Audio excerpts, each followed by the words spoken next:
19 जानेवारी 2024 सकाळी 10 वाजता प्रधानमंत्री आवास योजना कुंभारी 30,000 घरकुलांपैकी 15,000 लोकांना प्रधानमंत्री नरेंद्र मोदीजी यांच्या हस्ते चावी वाटप करण्यात आलं।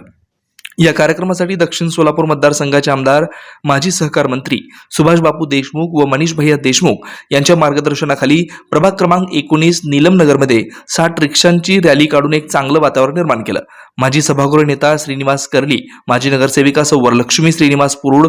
भाजपा शहर कार्यकारी सदस्य अशोक भोईनाळ, भाजप कार्यकारिणी सदस्य विठ्ठल दावत, आध्यात्मिक आघाडी प्रमुख बालाजी द्यावरकोंडा, भाजपा बूथ प्रमुख नरेश दावत, शक्ती केंद्र प्रमुख श्रीनिवास बिरू, केंद्र प्रमुख महेश आंबट, शक्ती केंद्र प्रमुख अंबादास पातूर, शक्ती केंद्र प्रमुख विनायक बावनडला, मंडळ सरचिटणीस श्रीनिवास अग्नूर, मंडळ उपाध्यक्ष श्याम काकी, तुकाराम मदने, तुकाराम काळे, नागेश गायकवाड,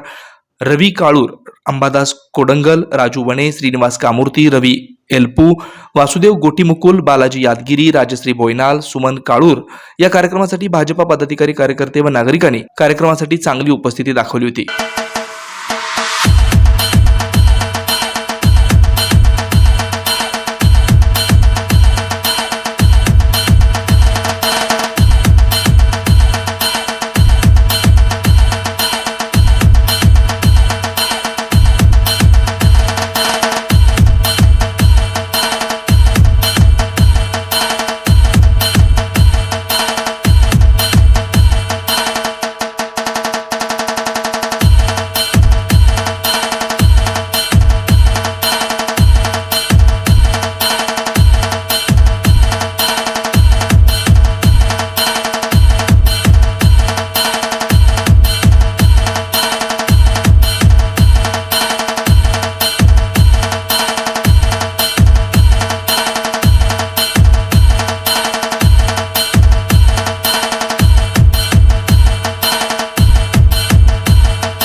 भारताचे लोकप्रिय पंतप्रधान नरेंद्र मोदी आशिया खंडातील सर्वाधिक असंघटित कामगारांच्या 30,000 घरकुलांचा शुभारंभ स्वहस्ते करून प्रत्यक्षात त्यातील 15,000 घरकुल लाभार्थ्यांना हस्तांतरित करण्यासाठी, स्वप्नातील घर प्रत्यक्षात घरकुल योजनेद्वारे लाभार्थ्यांना सुपूर्द करण्यासाठी आपल्या सर्वांचे लाडके पंतप्रधान नरेंद्र मोदी सोलापूरच्या दौऱ्यावर येत आहेत। यानिमित्त तमाम सोलापूरवासियांच्या वतीनं हार्दिक स्वागत। शुभेच्छुक श्रीनिवास हनुमंतू पुरुड, भाजपा सक्रिय कार्यकर्ता, सौ वरलक्ष्मी श्रीनिवास पुरुड, विद्यमान भाजपा नगरसेविका प्रभाग क्रमांक 19 नीलमनगर सोलापूर व माजी सभापती सोलापूर महानगरपालिका आरोग्य समिती सोलापूर।